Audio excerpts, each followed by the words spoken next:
Discerning Hearts provides content dedicated to those on the spiritual journey. To continue production of these videos, prayers, and more, go to discerninghearts.com and click the donate link found there or inside the free Discerning Hearts app to make your donation. Thanks, and God bless. DiscerningHearts.com presents The Heart of Hope, Suffering, and the Cross of Christ with Deacon James Keating. Deacon Keating is a professor of spiritual theology and serves as a spiritual director at Kenrick Glennon Seminary in St. Louis, Missouri. Deacon Keating has led more than 400 workshops in areas of morality and spirituality and has authored numerous books, including The Way of Mystery, Listening for Truth, and Spiritual Fatherhood. The Heart of Hope, Suffering, and the Cross of Christ with Deacon James Keating. I'm your host, Kris McGregor. We've been discussing the heart of hope.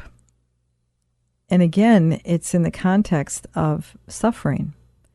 And I'll share with you an incident in my own life, a different type of suffering that occurred. And it happens in the hearts of many, many families around the world now.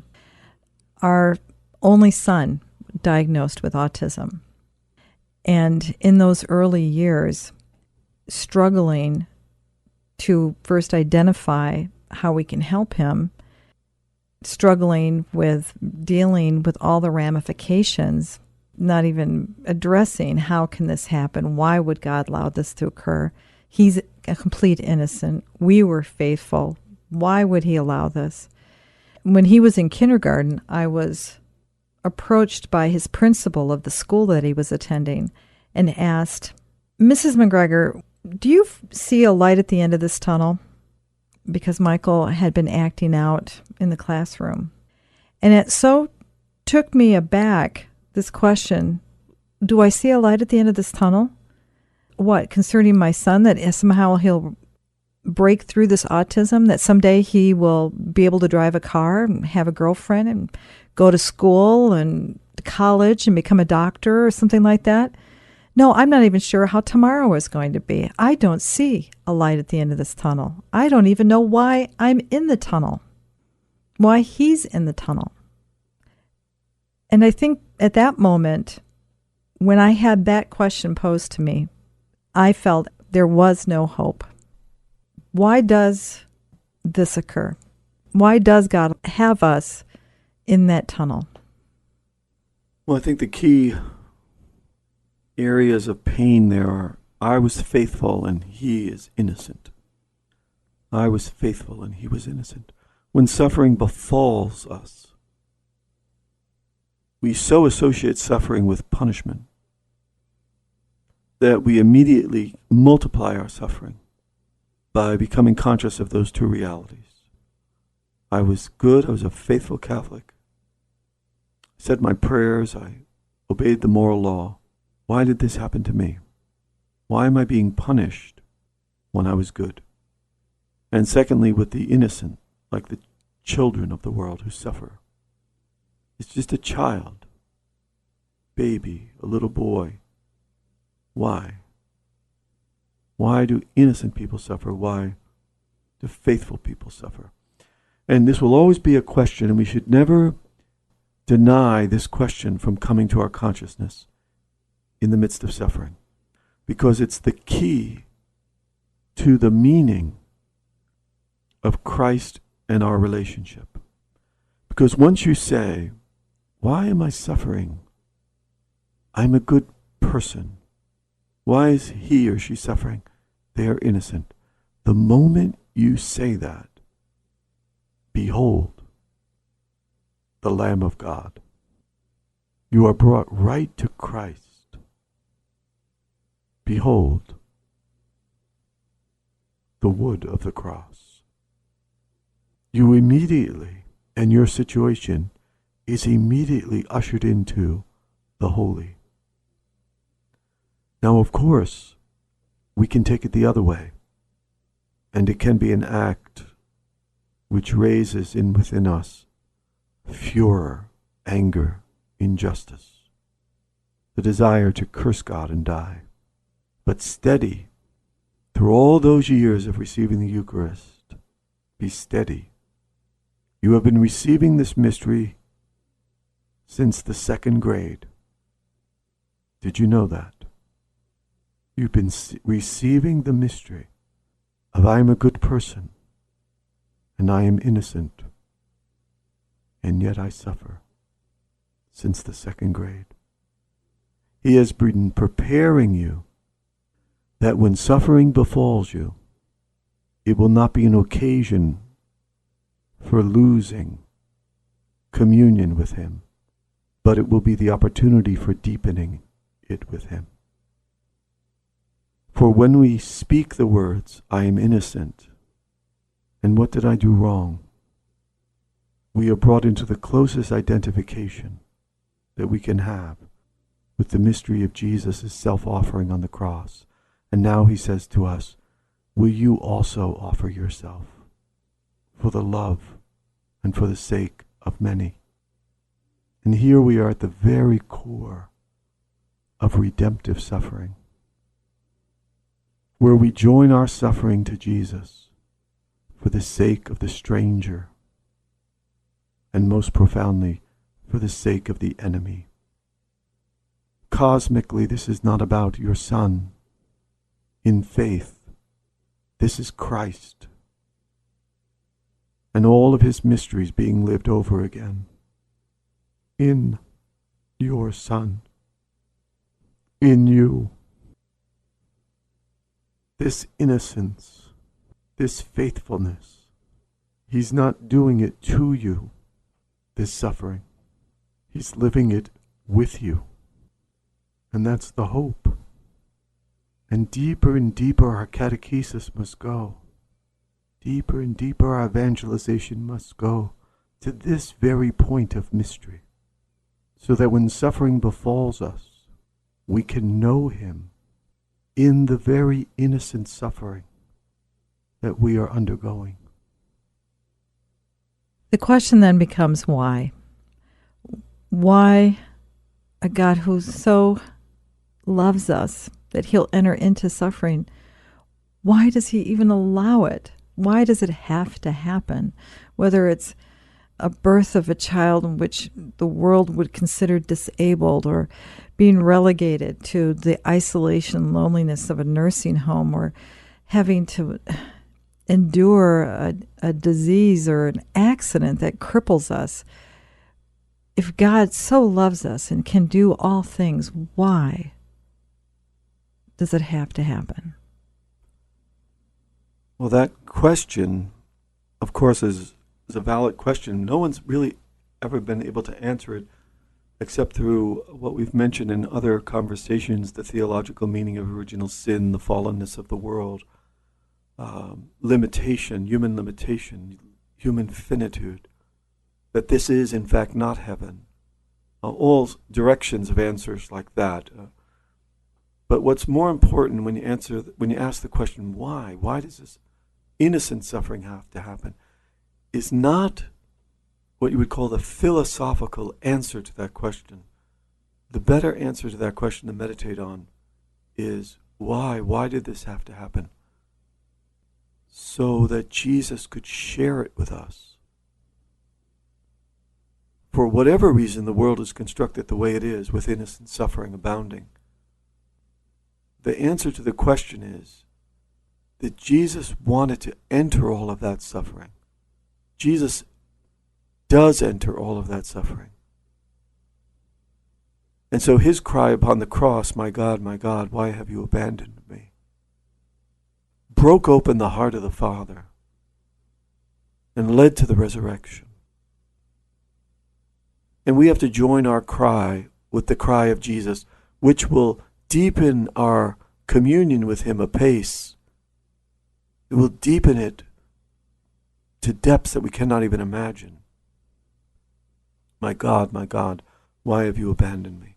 That's my cry, that's your cry. It's the cry of your children. It's the cry of all innocent victims. The beauty of the fallen world is that it gave us an opportunity for God to show the love of his that we think is missing. In our meditations on the fallen world, on innocent suffering, we always accuse God of something. But God did a jujitsu move, so to speak, and he said, no, this is going to reflect the glory of my nature. That which you think bespeaks my absence, innocent suffering, is actually the occasion for me to come closer to you than you can ever imagine. For I'm going to take on flesh and bone, and in my divine nature, coupled in deepest communion with your human nature, I am going to teach you what love is. At the very point at which you think I'm absent, innocent suffering. At the very point at which you think I abandoned you, becomes the very point at which you will know me beyond your wildest dreams. My God, why have you abandoned me? I have not. I have come for you. And the wounds of your innocent suffering are the doorways through which I reach you. I have come for you.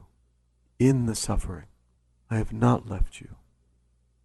The Father wants you with me forever, and you will be raised with me as long as you receive my coming into the wounds of your suffering. Then all will be well, and heaven will begin for you even as you suffer, and will come to its fruition upon your death. A parable comes to mind, one that is so striking, the story of the beggar, Lazarus, who is taken to heaven by Father Abraham, and of the rich man who ignored him. Jesus said that to be wealthy is dangerous. It's a very dangerous condition to think you're self-sufficient, to think that you're independent. Most independence and most self-sufficiency is born of fear. So we protect ourselves with our power, our wealth, our knowledge. We build walls, and we stay alone. The danger of being rich is that you're alone. It's aloneness that's dangerous.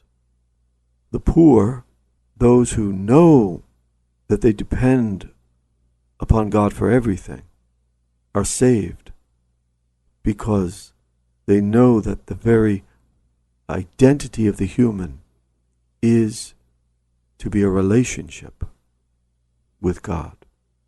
It is not good for man to be alone, says Genesis. And so Dives is in trouble. Not because God is mad at him or God is punishing him, but because he chose to define himself by himself. And he mistook his gifts as natural to him. And he never was in the school of gratitude. And therefore he was never open up to worship and adoration. And he became closed and dependent upon himself. And Lazarus was continually crying out in his pain and his poverty. And this, of course, always summons the Spirit. And the Spirit then raises the poor. And of course, not just here, we're talking about economics. We're talking about anybody who knows the truth about the human condition is poor. It is not good for man to be alone. Anybody who can say that sentence and live it is poor. And they are begging the Spirit to come and live within them.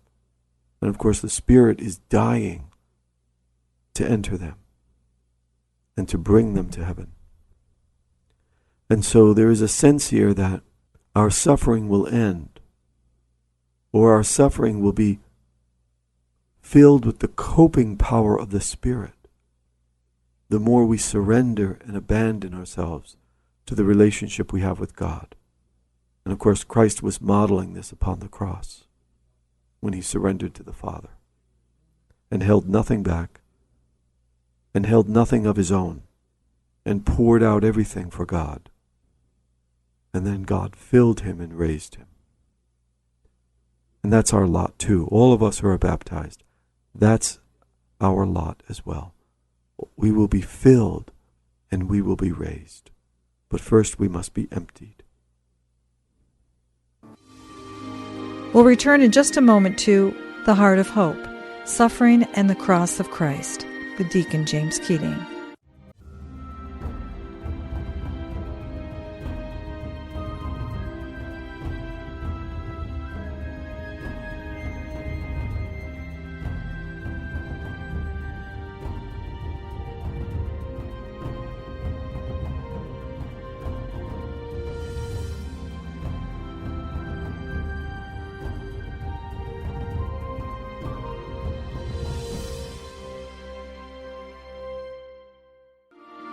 We now return to The Heart of Hope, Suffering and the Cross of Christ, with Deacon James Keating.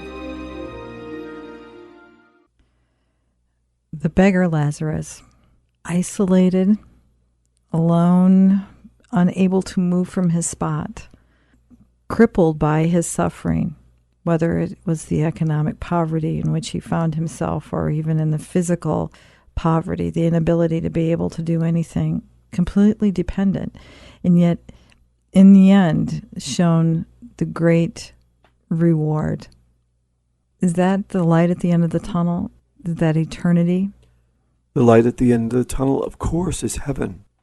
But heaven is refracted in this life, in our ability to receive grace in the midst of our suffering, in our ability to receive intimacy with Him, with God in the midst. Heaven is tasted here already, even in very difficult circumstances, if we strive to maintain the union that we have with Christ. That's why wise people rush to Holy Communion very often, not out of fear, but out of desire. They desire deeply to taste heaven here on earth, whether they are physically well, emotionally well, wherever their pain is. They are desiring to retain a communion that Christ promised to begin here on earth, a communion that is actually heaven visiting earth and opening up to its fullness. So whoever is suffering now, the light at the end of the tunnel is already in you. It's already glowing by virtue of your dependency and your abandonment and surrender to the love of God as it reaches you through Jesus in your suffering. Heaven is already beginning. That's the great joy, isn't it? That we can experience that, and we have such fonts of that grace, that encounter with heaven in reconciliation, in the reception of the Eucharist. It's those portals, isn't it, to be able to experience that presence. And the sacrament of the sick. Mm-hmm. And in our memories, the reappropriation of our confirmation, the calling down of the Spirit from baptism. If you're married, from the sacrament of your wedding day, which you have become, you did not experience, you've become grace. All of these generous weak points of creation, where we can actually call out to God and receive anew His love. It's one of the greatest aspects of Catholicism. In sickness and in health, I will be faithful to you. That's not just your husband or wife speaking. That is God speaking to you in sickness and in health, in poverty, in good times and in bad times. That's the nuptial heart of God. And He wants you to know that He's not going anywhere. He's not a bad spouse. He's not abandoning you when times get rough. He is laying down next to you in your sick bed, and He's not going anywhere. For He is not only the good shepherd, He is the good spouse. And He's loving you in your sickness through the sacramental life. So call out for the priest and call out for the sacraments and know the fidelity of God, who will never leave you. There's a tremendous gift to those who minister to those who suffer. And when I mean by minister, I don't necessarily mean the formalized pastoral care that is given by the church, but also just from the heart of each Christian, reaching out to those who are in need. In that relationship, there's grace poured out to both, isn't there? A person who is compassionate toward the suffering and the sick, when he or she visits the suffering or the sick, again, one of the corporal works of mercy, to visit the sick, to visit the suffering, they too receive the mystery that they are bringing to the suffering. They receive the very same mystery that they are giving. Of course, they must be awakened to the fact that this is happening through their own prayer life or spiritual direction, or they must in some way be educated that they are not just givers, those who care for the sick, care for the suffering. They are receivers at the deepest of levels. For the very gift that they bear is given back to them by grace. And so they should reflect very deeply on how they experience the love of God for themselves, toward themselves, in the very act of giving comfort to the sick and the suffering. So it is not a one-way street of just giving, giving, giving. Jesus is always giving to those who give. He's always giving to those who give. Ultimately, it comes down to believing in the ultimate goal, dare I say it, or the end game in modern terms. What is this all about? If we think it's just about this moment and this presence on earth, we'll miss what God has waiting for us for all eternity. We've become so cynical that so many of us really don't have an appreciation of what eternity will be. It's good to always meditate on heaven as much as possible.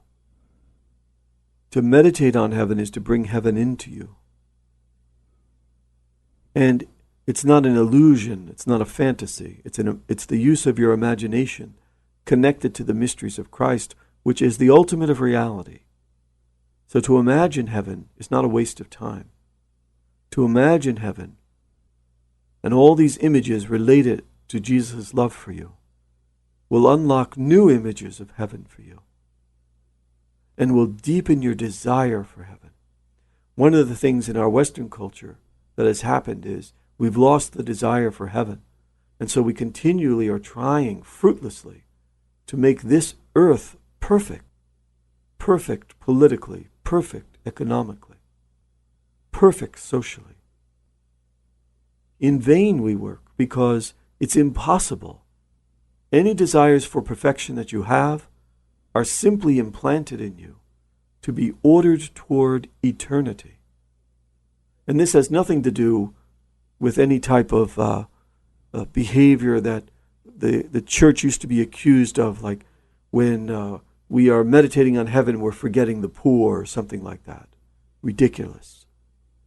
The more you meditate on heaven, the more you are receiving the great grace of God, which breaks your heart in gratitude for God, which then sends you to the poor, to those who do not know this gift, to those who do not know this truth of God wanting to share his happiness with us. Anyone who meditates on heaven and forgets the poor, they have not reached heaven. They are only comforting themselves with artificial consolation born of their ego. But those who truly meditate on heaven and truly have their desires deepened for God will find the poor. In fact, the poor will find them because they will be astonishingly attractive people. And the poor will go to those who meditate upon heaven, and they will want to know the source of this man or this woman's radiance. And in the presence of the poor, the one who meditates upon heaven will be nothing other than generous. So it's ludicrous to think that thinking about the light at the end of the tunnel is somehow selfish, self-centered, or a waste of time. It is, in fact, what enables one to suffer the very presence of the poor. For without the hope of heaven, one cannot stand the presence of such suffering. And himself or herself will be led to despair. But when heaven is carried in the heart, all manner of evil can be suffered, with the end being the healing of that evil, because you are feeding your mind and your heart off of the mystery of God's eternal love for you. And of course, this is the true pastoral ministry of the church toward those who suffer. It's embracing the cross, ultimately, isn't it? Whatever suffering that comes into your life, and there will be suffering for every human person, it's embracing that cross, isn't it? And remember that when you embrace the cross, there's a person on it. And of course, that is the great wisdom of the phrase to embrace the cross. You're not embracing a piece of wood, empty, bare, and barren. You are embracing the one who hangs there. And he will lift you up, even in your suffering. He will do it. When we talk about the light at the end of the tunnel and embracing the cross and being lifted with him, and I, should I be lifted, will draw all men towards me. Ultimately, we have to remember the resurrection. It will ultimately be an Easter for each one of us. There will be no more tears. Every tear will be wiped away. As long as we embrace him on the cross, we are heading in the direction of the end of sorrow, and we are tasting the beginning of gladness in the embrace. And how do you embrace the cross practically? It's the Mass. The Eucharist is the cross. You don't have to go to Calvary. You don't have to embrace a physical cross that you have made by hand. The whole reality of the mystery of Jesus' love for us upon the cross, you embrace when you receive, this is my body, this is my blood, given for you. The more you receive that mystery, the more you embrace the cross. And when human suffering comes and befalls you, you will know that you are embracing a person in your own suffering, the person of God, who will see you through this suffering to your own resurrection, to your own joy with him. Thank you, Deacon Keating. Thank you. You've been listening to The Heart of Hope, Suffering, and the Cross of Christ with Deacon James Keating. To hear and or to download this conversation, along with hundreds of other spiritual formation programs, visit discerninghearts.com, or you can find it within the free Discerning Hearts app or wherever you download your favorite podcast. This has been a production of Discerning Hearts. I'm your host, Kris McGregor. We hope that if this has been helpful for you, that you will first pray for our mission, which is to offer authentic and rock-solid spiritual formation freely to souls around the world. And if you feel us worthy, please consider a charitable donation, which is fully tax-deductible, to help support our efforts. But most of all, we hope that you will tell a friend about discerninghearts.com and join us next time for The Heart of Hope, Suffering, and the Cross of Christ with Deacon James Keating.